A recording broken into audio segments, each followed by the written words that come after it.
Hello बेटा, Sunit Singh from real concept institute. बच्चे मैं 10th क्लास में लास्ट क्लास के अंदर 10th क्लास की लास्ट क्लास के अंदर वीडियो जो क्लास हुई थी हमारी, उसमें मैंने आपको इंपॉर्टेंट रूल बता के मैंने कहा था इससे रिलेटेड हम क्वेश्चन बाद में करेंगे। बच्चे रूल क्या है आपके सामने मैं फिर से एक बार रख देता हूं, आप देख लीजिए। मैंने ये रूल आपको लास्ट क्लास में एक्सप्लेन किए थे कि कहाँ पे आपकी को इंसिडेंट लाइन होती है, कहाँ पे आपकी इन्फिनेटिव लाइन होती है, कहाँ पे कंसिस्टेंट लाइन होती है। बेटा इस रूल को देखने के लिए आप मेरी लास्ट वीडियो जरूर देख लेना जिस बच्चे ने नहीं देखी है, क्योंकि इस रूल के बगैर आपको ये वीडियो क्लियर नहीं होगी। ये रूल मैंने आपको लास्ट वीडियो के अंदर एक्सप्लेन कर दिए होंगे। जिस बच्चों ने नहीं देखी है वो जरूर इस रूल की वीडियो ध्यान से देख ले। तो मैं अब इससे रिलेटेड क्वेश्चन पे आ रहा हूं। बेटा ये रूल के बगैर ये आपको वीडियो बिल्कुल भी समझ नहीं आएगी। प्लीज जिन बच्चों ने देख रखे हैं उन्हें तो बिल्कुल टॉप क्लास क्लियर होगी, जिन्होंने नहीं देखी है वो ये रूल जरूर ध्यान से देख लें। अब मैं इस रूल से रिलेटेड बात कर रहा हूं। सब में क्या बोल रहे हैं, on the comparing the ratio a1 upon a2 comma b1 upon b2 and c1 upon c2 find whether the lines respectively the following pair of the linear equation intersect at a point at parallel or coincident line। कह रहा ये बताना है कि यहाँ पे जो भी आपको इक्वेशन दी है उसके कंपैरिजन के अंदर कौन सी लाइन आपकी पैरेलल है, कौन सी इंटरसेक्ट है और कौन सी कोइंसिडेंट लाइन है। तो हम रेशो से पता लगा सकते हैं ये कौन सी लाइन है। तो पहला सम दिया है 5x minus 4y plus 8 equal to 0, 7x plus 6y minus 9 equal to 0। तो बेटा a1 की वैल्यू 5 है, a2 की वैल्यू 7 है, b1 की वैल्यू -4 है, b2 की वैल्यू 6 है प्लस का, c1 की वैल्यू 8 है, c2 की वैल्यू -9 है। तो a1 अपॉन a2 फाइंड होगा 5 अपॉन 7 ये रही, b1 अपॉन b2 फाइंड होगा माइनस का 4 अपॉन 6। आपको पता है a1 upon a2 not equal to b1 upon b2, यानी ये दोनों वैल्यू आपस में इक्वल नहीं है। तो इसका मतलब है इंटरसेक्टिंग एट ए पॉइंट होगा, इसे इंटरसेक्टिंग लाइन भी बोलते हैं। ये रूल वही है जो मैंने अभी आपको एक्सप्लेन किया। उसी के अकॉर्डिंग अगर शुरू की दो वैल्यू आपस में इक्वल नहीं होती है तो उसे इंटरसेक्टिंग लाइन या फिर इंटरसेक्टिंग पॉइंट के बराबर माना जाता है। इसी तरह नेक्स्ट सम लिया a1 b1 c1, a2 b2, यहाँ पे 1 होगा, b2 नहीं दिया है तो माइनस का 1, और c2। a1 upon a2 find किया 6 अपॉन 3 यानी 3 upon 1, b1 upon b2 find किया -3 अपॉन -1 यानी 3 upon 1, c1 upon c2 find किया यानी 10 अपॉन 9। तो यानी ये दोनों तो बराबर हैं बट ये वैल्यू बराबर नहीं है। तो a1 upon a2 b1 upon b2 not equal to c1 upon c2। इसका मतलब है it is a parallel line. अगर शुरू की दो बराबर होते हैं लास्ट की बराबर नहीं होती है तो अकॉर्डिंग टू रूल वो पैरेलल लाइन के बराबर होता है। बेटा फिर से ध्यान रखना, ये a1 होगा, ये b1 होगा, ये c1 होगा, ये a2 होगा, -1 b2 होगा, +9 c2 होगा। इसी के अकॉर्डिंग हम रेशो की वैल्यू फाइंड करते हैं। जो मैं फिर से रूल दिखा दूं, आप a1 b1 c1 के निकालने के बाद ये हमें देखना होता है ये कौन सी कंडीशन अप्लाई हो रही है, उसी के अकॉर्डिंग ये लाइन होती है, जो मैं आपको लास्ट वीडियो में एक्सप्लेन कर चुका हूं। अब इसके बाद सम नंबर थर्ड, सेकंड पार्ट भी सेम ऐसी है, ट्राई करना आराम से होगा। सम नंबर थर्ड में क्या बोल रहा है मेरे बच्चे, कह रहा है सम नंबर थर्ड में कह रहा है ऑन कंपेयरिंग द रेशो, यहाँ पे भी a1 b1 c1 c2 find होना है। कह रहा है ये बताना है कौन सी लाइन कंसिस्टेंट लाइन है और कौन सी इनकंसिस्टेंट है। बच्चे कंसिस्टेंट कौन सी होती है, इनकंसिस्टेंट कौन सी होती है, मैं आपको एक बार, मैंने ये भी लास्ट वीडियो में मैंने क्या बताया था आपको, फिर से देख लो कोई बात नहीं। अगर तीनों आपस में इक्वल होता है तो वो कंसिस्टेंट होता है। अगर शुरू की दो बराबर है लास्ट की इक्वल नहीं है तो इनकंसिस्टेंट होगा। और अगर दोनों आपस में इक्वल नहीं है शुरू में ही, यानी अगर शुरू में इक्वल नहीं है और तीनों इक्वल है तब कंसिस्टेंट होगा। अगर लास्ट की इक्वल नहीं है, ये याद रखो कि अगर लास्ट वाली वैल्यू बराबर नहीं है तो इनकंसिस्टेंट होगा, बाकी दोनों केस में कंसिस्टेंट होगा। ये आपको माइंड में सेट करना ही होगा। तो यहाँ पे भी तीनों की वैल्यू फाइंड होगी। सबसे पहले a1 अपॉन a2 बेटा आपको इस फॉर्म में दी थी, मैंने इस फॉर्म में कन्वर्ट कर ली। आप जरूरी नहीं है इस फॉर्म में कन्वर्ट करो, यहां से भी निकाल सकते हो, कोई दिक्कत वाली बात नहीं है, बट मैंने कर ली तो कर ली। अब a1 अपॉन a2 3 अपॉन 2 आ गया, ये रहा। b1/b2 2-3 आ गया। बेटा कोई दिक्कत तो हो तो बता देना मुझे, यानी -2/3। ये शुरू की दोनों बराबर नहीं है तो इसका मतलब कंसिस्टेंट इक्वेशन हो गई। इसी तरह सेकंड के अंदर थर्ड पार्ट दिया है 3/2 x 5/3 y = 7, 9x - 10y = 14। ये दो इक्वेशन दी है, इसको मैंने फिर से सिंपल फॉर्म में कन्वर्ट करके इक्वेशन 1 और 2 मान ली। मानते हो तो ठीक है, नहीं मानना तो भी कोई जबरदस्ती नहीं है। a1/a2 यानी 3/2/9। अब नीचे कुछ नहीं है तो 1 डाल दो ताकि पलटने में आसानी हो जाए। 1 चला गया ऊपर, 9 आ गया नीचे, 1/6 आ गया। यहां कुछ नहीं है तो फिर से 1 डाल दो, ये -1 यानी ये 1/6 आ रही है, -1/6 आ रही है। ये भी दोनों इक्वल नहीं है तो इसका मतलब ये भी कंसिस्टेंट लाइन हो गई। थर्ड पार्ट मैंने केवल लिख दिया है कि ये कंसिस्टेंट लाइन आपकी यहाँ पे तीनों इक्वल आएंगी तो ये कंसिस्टेंट लाइन हो गई। ये आपको खुद ट्राई करना है मेरे बच्चे, खुद आपको होमवर्क के लिए दे रहा हूं मैं। ठीक है बेटा, ध्यान से देखना है जो मैं आपको सम एक्सप्लेन कर रहा हूं। अब इसके अगले सम की तरफ आते हैं। कह रहा which of the following pair of the linear equation are consistent inconsistent.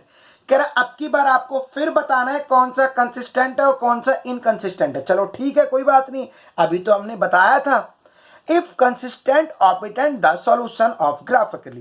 कह रहा अगर कंसिस्टेंट है तो ग्राफ भी बनाओ, यानी सबसे पहले चेक करो कंसिस्टेंट है कि नहीं है, कंसिस्टेंट है तो ग्राफ बनाओ। वो मैंने क्वेश्चन करा दिया, बट कराने की मेरे ख्याल से तो कोई रिक्वायरमेंट ऐसी थी नहीं मेरे बच्चे।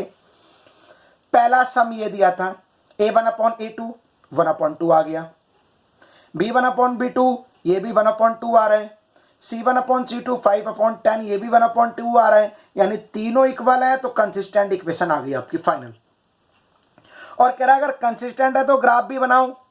तो पहले ली इक्वेशन नंबर फर्स्ट, y वहां गया, अब y की वैल्यू पुट करो, 1 रखा 4 आ गया, फिर 2 रखा 3 आ गया, फिर 3 रखा फिर 2 आ गया। 3 पॉइंट लेने हैं आपको बेटा, 2 से भी कर सकते हो बट 3 ले लो ज्यादा अच्छा है। फिर ली from equation number second 2x + 2y = 10, plus का वहां जाके माइनस, x मल्टीप्लाई डिवाइड में आ गया, 0 लिया y की तो 5 आ गया, 1 लिया तो 10 में से 2 गया, 8 को 2 से डिवाइड किया 4 आ गया, और फिर 2 लिया ये 4 आ गया, 6 को 2 से। बेटा कोई चीज समझना है तो वीडियो को बार बार देखा करो, तिबारा देखा करो। वीडियो में एक चीज अच्छी होती है कि आप 10 बार देख सकते हो, 5 बार देख सकते हो। अब इन दोनों का ग्राफ बना दिया, ग्राफ एक ही लाइन पे आएगा, दूसरी लाइन नहीं बनेगी इसके अंदर। मैंने रफली ग्राफ बना दिया, आप भी बनाओगे तो ऐसा ही बनेगा डिट्टो, बट मैंने पॉइंट नहीं लिए यहाँ पे, यानी इस लाइन का ग्राफ जो बनेगा एक ही लाइन पे बनेगा, कोई दूसरी लाइन नहीं बनेगी, सारे पॉइंट एक ही लाइन पे शिफ्ट हो जाएंगे। अब मैं बेटा अगले टॉपिक की तरफ आ रहा हूं। एक मैंने और इसमें एग्जांपल ले लिया, चलो कोई नहीं। x - y = 8, 3x - 3y = 16, a1/a2 1/3, b1/b2 -1 - 3, चलो माइनस से माइनस गया 1/3, c1/c2 8/16, 16 है मेरे बच्चे, ये 16 यानी 1/2, a1/a2 b1/b2 not equal to c1/c2। इसका मतलब ये इनकंसिस्टेंट है। और सब में कह रहा था अगर कंसिस्टेंट है तो ही ग्राफ बनाओ, यानी इनकंसिस्टेंट में कोई ग्राफ नहीं बनाना, इनकंसिस्टेंट लिख के छोड़ दो। यही फाइनल आंसर आ गया आपका।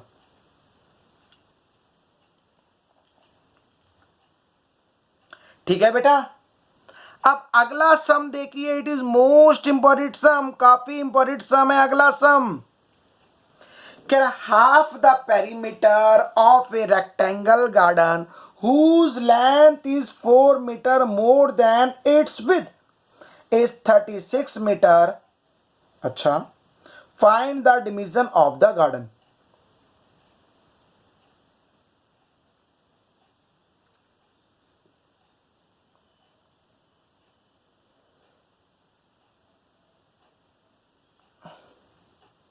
बेटा सम थोड़ा सा गलत हो गया है लिखने में।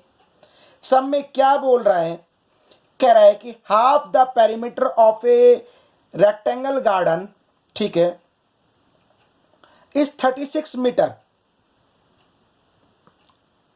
बेटा बुक में देख लेना ये सम ध्यान से, सम थोड़ा सा लिखने में गलत हो गया है बट सॉल्यूशन ठीक है। कह रहे जो रेक्टेंगल गार्डन है उसका पेरीमीटर जो है 36 मीटर है, वो भी आधा। बेटा मैं फिर से बता रहा हूं, ये ध्यान से सम बुक में देख लेना, बुक में सम ठीक दिया है बट मैं एक्सप्लेन भी कर रहा हूं, मैंने को लिखने में थोड़ा सा फॉल्ट हो गया है, मैं फिर भी बता दूं कि half the perimeter of a rectangle garden is 36 meter. कह रहा कोई भी रेक्टेंगल गार्डन का पेरीमीटर जो आधा था वो 36 मीटर है और लेंथ जो है इसकी विड्थ से 4 मीटर ज्यादा है। कह रहा है लेंथ जो है ये लाइन यहां पे आनी थी, वो पता नहीं कैसे आगे पीछे हो गई। कह रहा है लेंथ जो है इसकी विड्थ से 4 मीटर ज्यादा है, तो फाइंड द साइड। मैं फिर से आपको एक्सप्लेन कर दूं, आंसर है मैंने बिल्कुल सही एक्सप्लेन किया है, मैं आपको फिर से बता दूं। कह रहा है किसी भी रेक्टेंगल गार्डन दिया है जिसका आधा पेरीमीटर दिया है 36, हाफ, और कह रहा है जो लेंथ है वो विथ मतलब चौड़ाई से 4 मीटर ज्यादा है, तो ये बताओ उसकी लेंथ और विथ कितनी होगी। तो सबसे पहले मैंने लेट किया width of a garden equal to x meter, तो लेंथ जो हो गई वो वाई मीटर हो गई, दोनों मैंने मान ली। गार्डन की लेंथ हो गई एक्स और विथ लेंथ हो गई वाई और विथ हो गई x. Half of the perimeter दिया 36 गार्डन का, तो फुल पेरीमीटर होगा 36 multiply by 2 equal to 72 meter. आधा 36 है तो पूरा 72 ही होगा बेटा। अब पेरीमीटर ऑफ ए रेक्टेंगल होता है 2l प्लस बी। अब perimeter of a rectangle 2l plus B equal to 72 है ना, क्योंकि 72 पेरीमीटर दिया है। बेटा l की वैल्यू आपको पता है, l की वैल्यू आपको दी है, लेंथ कितनी है y है, y डाल दी, वैल्यू मैंने l की वैल्यू डाल दी y और b की वैल्यू कितनी डाल दी x, आगे पीछे पुट कर दी, इससे कोई फर्क नहीं पड़ता। अब मल्टीप्लाई डिवाइड में कन्वर्ट किया यानी x plus y equal to 36, equation number 1 आ गई। ठीक है बेटा। अब इसके बाद अगला सम इसी में आपको दिया है कि जो लेंथ है वो विथ से 4 मीटर ज्यादा है, तो लेंथ आपकी y थी, विथ आपकी x है, यानी x में 4 ऐड करूंगा तो y के बराबर आ जाएगा अकॉर्डिंग टू क्वेश्चन। ये क्वेश्चन के अकॉर्डिंग है, तो मैंने पुट किया y बराबर x प्लस 4, y नहीं है ये, x plus 4 equation number first में y की जगह, तो x y की जगह x प्लस 4 आ गया, ये देखो यहां पे इक्वल टू 36, x और x 2x आ गया प्लस 4 साइड चेंज हो गए, माइनस का 4 आ गया, मल्टीप्लाई डिवाइड में कन्वर्ट हो गया, यानी आपकी x की वैल्यू कितनी आ गई बेटा 16, यानी इसका मतलब है लेंथ आपकी विथ आपकी 16 आ गई। अब पुट किया x बराबर 16, इक्वेशन नंबर सेकेंड ये रही, तो y की वैल्यू 16 प्लस 4, y बराबर 20 मीटर आ गया आपके सामने। बेटा ये सम समझ आया, मैं आपको फिर से बता दूं बेटा, कह रहा है किसी भी रेक्टेंगुलर गार्डन की हाफ पेरीमीटर 36 है, लेंथ जो है वो विथ से 4 मीटर ज्यादा है लेंथ, तो ये बताना है कि आपको उसकी साइड कितनी है, तो मैंने विथ लेट की x, लेंथ हो गई y, हाफ पेरीमीटर 36 है तो फुल पेरीमीटर मल्टीप्लाई बाय 2। आप फॉर्मूला पुट किया है और सॉल्व किया है, आपके सामने आंसर। बेटा डरने वाली बात नहीं है, कोई दिक्कत हो ना समझ आए तो प्लीज मेरे से डिस्कस कीजिए, और आपकी लाइव क्लास भी जल्द से जल्द स्टार्ट हो रही है बेटा, थोड़ा ऐप में दिक्कत आ रही है, वरना अब तक तो मैं स्टार्ट कर देता, बट मैं आपसे लाइव में टच रहूंगा किसी ना किसी और ऐप के थ्रू, वो अगली क्लास से ही टच में रहूंगा मैं किसी ना किसी और ऐप के थ्रू।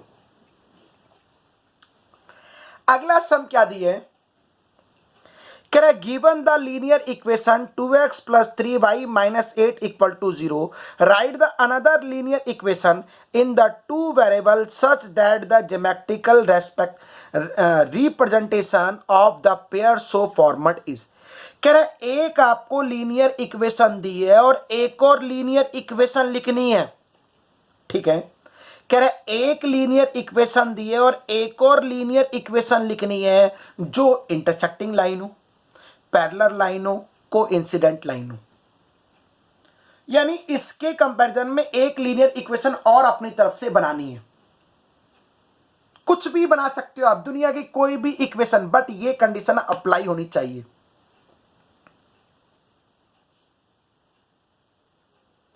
बेटा सबसे पहले इंटरसेक्टिंग में a1 upon a2 not equal to b1 upon b2, 2x plus 3y minus 8 equal to 0, ये तो आपको देती। तो दूसरी इक्वेशन मैंने लैड किया x plus 3y minus 10 equal to 0। बेटा कुछ भी मान लो यहां पे, बट एक चीज ध्यान रखना प्लीज मानते समय कि a1 upon a2 not equal to b1 upon b2 के बराबर ना है। बस दुनिया की कोई भी इक्वेशन लैड कर लो, x के साथ में और y के साथ में कोई भी कोएफिशिएंट मान लो, बस ये ध्यान रखना a1 upon a2 b1 upon b2 आपस में इक्वल नहीं आने चाहिए। अब देखो यहाँ पे 2 अपॉन 1 आ रहा है, यहाँ पे 3 अपॉन 3 यानी 1, यानी 2 बराबर 1 आपस में इक्वल नहीं आ रहे। मैं अगर निकालता भी हूं तो भी इक्वल नहीं आएंगे ये, यानी ये पहली कंडीशन को फुलफिल कर रहा है। पैरेलल में क्या होता है, पैरेलल में शुरू की दो बराबर आती है बट थर्ड वाली इक्वल नहीं आती, वही हमें ऐसी इक्वेशन माननी है। ये तो दी थी 2x plus 3y minus 8 equal to 0। तो मैं एक काम करता हूं, दोनों बराबर आ जाए तो यहां पे 2 टाइम्स ले रहा हूं, तो इसको भी 2 टाइम्स लेना होगा ताकि दोनों इक्वल आ जाए। 2 टाइम्स 4x मान लिया, 2 टाइम्स 6y मान लिया, इसको कुछ भी मान लो, ये 2 टाइम्स मत मान लेना वरना तीनों इक्वल आ जाएंगे, इसको कुछ भी मान लो, ठीक है। मैं चाहता तो यहां पे 3 टाइम्स मान लेता 12x, यहां पे भी 3 टाइम्स मानता 9y, यहां पे कुछ भी मान लो, 4 टाइम्स मान लो। इसी तरह शुरू की दो, पहला जितने टाइम्स आ रहा है उतना ये भी उतने टाइम्स आए, तभी दोनों बराबर होंगी, ठीक है। ये आ गई पैरेलल। कोइंसिडेंट के में क्या होता है बेटा, कोइंसिडेंट में तीनों इक्वल आती हैं। तो मैंने यहां पे पहला 2 टाइम्स लिया है तो दूसरा भी 2 टाइम्स लिया और तीसरा भी 2 टाइम्स लिया, अकॉर्डिंग टू निशान भी सेम रखे सबके। अब देखो तीनों आपस में इक्वल आएंगी, तो यानी ये तीनों कंडीशन फुलफिल हो गई जो मैंने आपको एक्सप्लेन की थी। कौन सी, इंटरसेक्टिंग, पैरेलल और कोइंसिडेंट लाइन। अगला सम इज मोस्ट इंपॉर्टेंट सम और एग्जाम में बोर्ड में कई बार आया है और टफ तो बिल्कुल भी नहीं, मजेदार सम है बेटा। क्या है इसमें मजेदार, कुछ नहीं, ग्राफ ही बनाना है बट थोड़ा सा पैटर्न चेंज कर दिया यहां पे। कह रहा है draw the graph of the equation x minus y plus 1 equal to 0 and 3x plus 2y minus 12 equal to 0, determine the coordinate as the vertex of the triangle। कह रहा है ट्राइंगल के वर्टेक्स भी लिखने हैं, formed bye the line and the x axis, जो x axis के along आ रहा है उसको शेड भी करना है और ट्राइंगल के वर्टेक्स भी लिखने हैं। सबसे पहले सब कुछ भूल जाओ, सब में आपको कह रहा है आपको ग्राफ ड्रॉ होना है। पहली इक्वेशन ली, प्लस का वहां जाके माइनस हो गया, माइनस वाई यहां जाके प्लस हो गया, पुट किया, अपने आप पुट करने पे वैल्यू आ गई। फिर ली मैंने सेकंड, माइनस वहां जाके प्लस, प्लस 2y वहां जाके माइनस, मल्टीप्लाई डिवाइड में यहां पे फिर वैल्यू डाल दी, आप डाल के चेक कर लेना सेम आ गया और मैंने इसका ग्राफ बना दिया।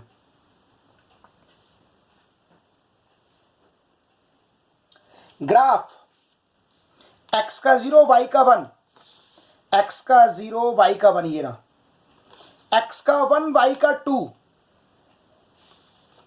x का 1 y का 2, ये रहा, x का 3 y का 2,